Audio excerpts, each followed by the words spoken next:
Symbols and Signs by Vladimir Nabokov, 1948. For the fourth time in as many years, they were confronted with the problem of what birthday present to take to a young man who was incurably deranged in his mind. Desires he had none. Man-made objects were to him either hives of evil, vibrant with malignant activity that he alone could perceive, or gross comforts for which no use could be found in his abstract world. After eliminating a number of articles that might offend him or frighten him, anything in the gadget line, for instance, was taboo. His parents chose a dainty and innocent trifle, a basket with 10 different fruit jellies in 10 little jars.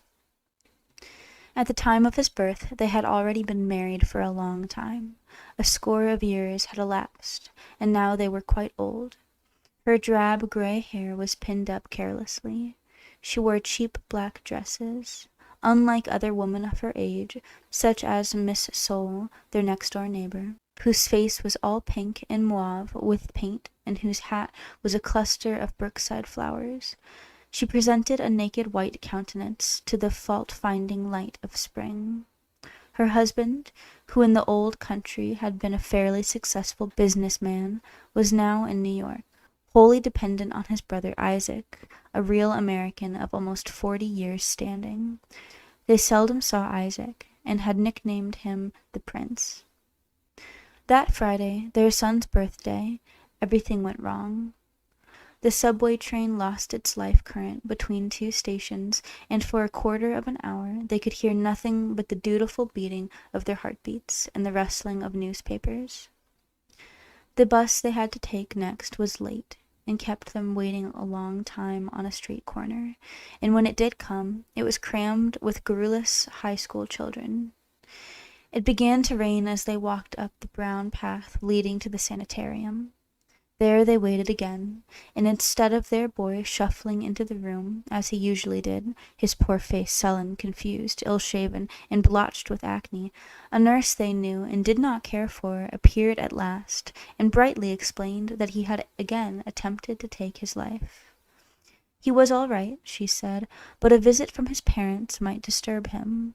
The place was so miserably understaffed, and things got mislaid or mixed up so easily that they had decided not to leave their present in the office, but to bring it to him next time they came. Outside the building, she waited for her husband to open his umbrella and then took his arm. He kept clearing his throat, as he always did when he was upset. They reached the bus-stop shelter on the other side of the street, and he closed his umbrella.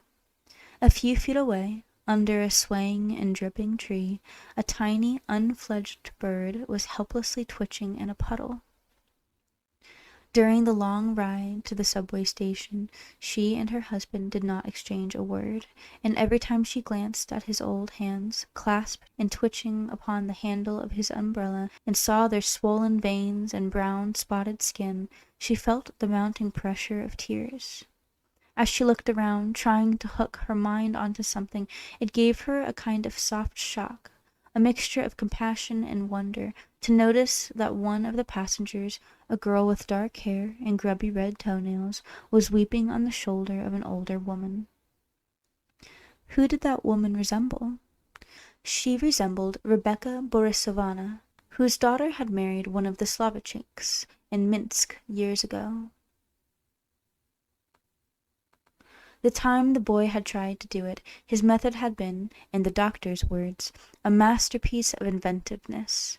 He would have succeeded had not an envious fellow patient thought he was learning to fly, and stopped him just in time. What he had really wanted to do was to tear a hole in his world and escape. The system of his delusions had been the subject of an elaborate paper in a scientific monthly, which the doctor at the sanatorium had given to them to read. But long before that, she and her husband had puzzled it out for themselves. Referential mania, the article had called it. In these very rare cases, the patient imagines that everything happening around him is a veiled reference to his personality and existence. He excludes real people from the conspiracy because he considers himself to be so much more intelligent than other men. Phenomenal nature shadows him wherever he goes. Clouds and the starry sky transmit to each other by means of slow signs incredibly detailed information regarding him. His inmost thoughts are discussed at nightfall, in manual alphabet, by darkly gesticulating trees. Pebbles or stains or sun flecks form patterns representing, in some awful way, messages that he must intercept. Everything is a cipher, and of everything he is the theme. All around him there are spies. Some of them are detached observers, like glass surfaces in still pools. Others, such as coats in store windows, are prejudiced witnesses, lynchers at heart. Others, again, running water, storms, are hysterical to the point of insanity, and have a distorted opinion of him, and grotesquely misinterpret his actions. He must be always on his guard, and devote every minute and module of life to the decoding of the undulation of things. The very air he exhales is indexed and filed away. If only the interest he provokes were limited to his immediate surroundings, but alas, it is not. With distance, the torrents of wild scandal increase in volume and volubility. The silhouettes of his blood corpuscles, magnified 1,000,000,000 times, flit over past plains, and still farther away, great mountains of unbearable solidity and height sum up, in terms of granite and groaning firs, the ultimate truth of his being. When they emerged from the thunder and foul air of the subway, the last dregs of the day were mixed with the street lights. She wanted to buy some fish for supper, so she handed him the basket of jelly jars, telling him to go home. Accordingly, he returned to their tenement house, walked up to the 3rd landing, and then remembered he had given her his keys earlier in the day. In silence he sat down on the steps, and in silence rose when, some 10 minutes later, she came trudging heavily up the stairs, smiling wanly, and shaking her head in depreciation of her silliness. They entered their 2-room flat, and he at once went to the mirror. Straining the corners of his mouth apart by means of his thumbs, with a horrible mask-like grimace, he removed his new, hopelessly uncomfortable dental plate. He read his Russian language newspaper while she laid the table. Still reading, he ate the pale victuals that needed no teeth. She knew his moods, and was also silent. When he had gone to bed, she remained in the living room with her pack of soiled playing cards and her old photograph albums. Across the narrow courtyard, where the rain tinkled in the dark against some ash cans, windows were blandly alight, and in one of them a black-trousered man, with his hands clasped under his head and his elbows raised, could he see lying supine on an untidy bed. She pulled the blind down and examined the photographs. As a baby he looked more surprised than most babies. A photograph of a German maid they had had in Leipzig, and her fat-faced fiancé, fell out of a fold of the album. She turned the pages of the book. Minsk, the Revolution, Leipzig, Berlin, Leipzig again, a slanting house front, badly out of focus. Here was the boy when he was 4 years old, in a park, shyly, with puckered forehead, looking away from an eager squirrel, as he would have from any other stranger. Here was Aunt Rosa, a fussy, angular, wild-eyed old lady who had lived in a tremulous world of bad news, bankruptcies, train accidents, and cancerous growths until the Germans put her to death, together with all the people she had worried about. The boy, aged 6. That was when he drew wonderful birds with human hands and feet and suffered from insomnia like a grown-up man. His cousin, now a famous chess player. The boy again, aged about 8, already hard to understand, afraid of the wallpaper in the passage, afraid of a certain picture in a book, which merely showed an idyllic landscape with rocks on a hillside and an old cartwheel hanging from the branch of a leafless tree. Here he was at 10, the year they left Europe.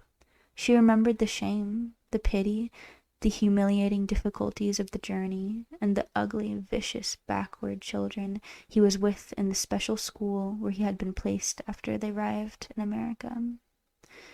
And then came a time in his life, coinciding with a long convalescence after pneumonia, when those little phobias of his, which his parents had stubbornly regarded as the eccentricities of a prodigiously gifted child, hardened, as it were, into a dense tangle of logically interacting illusions, making them totally inaccessible to normal minds. All this and much more she had accepted, for, after all, living does mean accepting the loss of one joy after another, not even joys in her case, mere possibilities of improvement.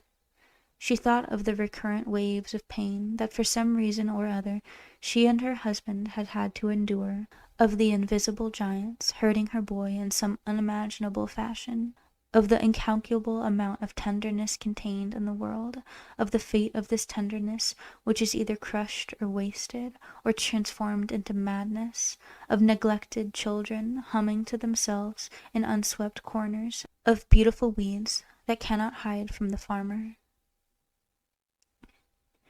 It was nearly midnight when, from the living room, she heard her husband moan, and presently he staggered in, wearing over his nightgown the old overcoat with the astrakhan collar that he much preferred to his nice blue bathrobe. "I can't sleep," he cried. "Why can't you sleep?" she asked. "You are so tired." "I can't sleep because I am dying," he said, and lay down on the couch. "Is it your stomach? Do you want me to call Dr. Solov?" "No doctors, no doctors," he moaned. "To the devil with doctors. We must get him out of there quick. Otherwise we'll be responsible. Responsible!" He hurled himself into a sitting position, both feet on the floor, thumping his forehead with his clenched fist. "All right," she said quietly. "We'll bring him home tomorrow morning." "I would like some tea," said her husband, and went out to the bathroom.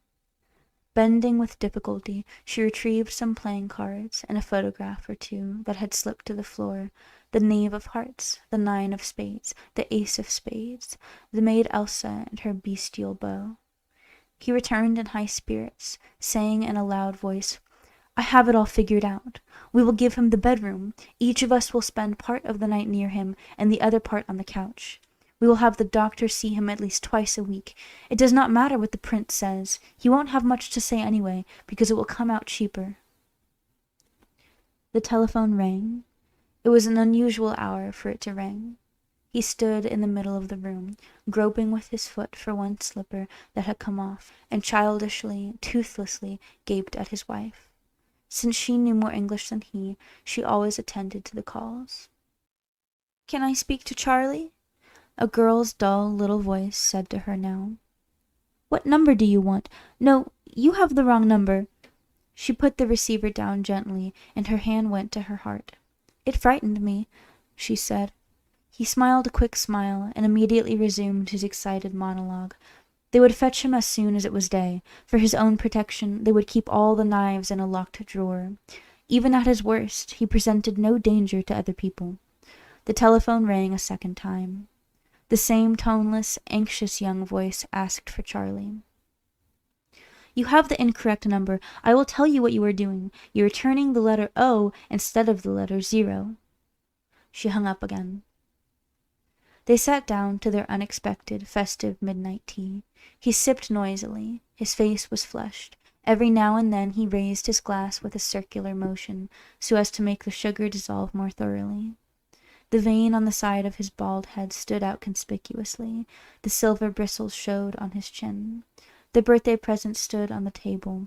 While she poured him another glass of tea, he put on his spectacles and re-examined with pleasure the luminous yellow, green, and red little jars.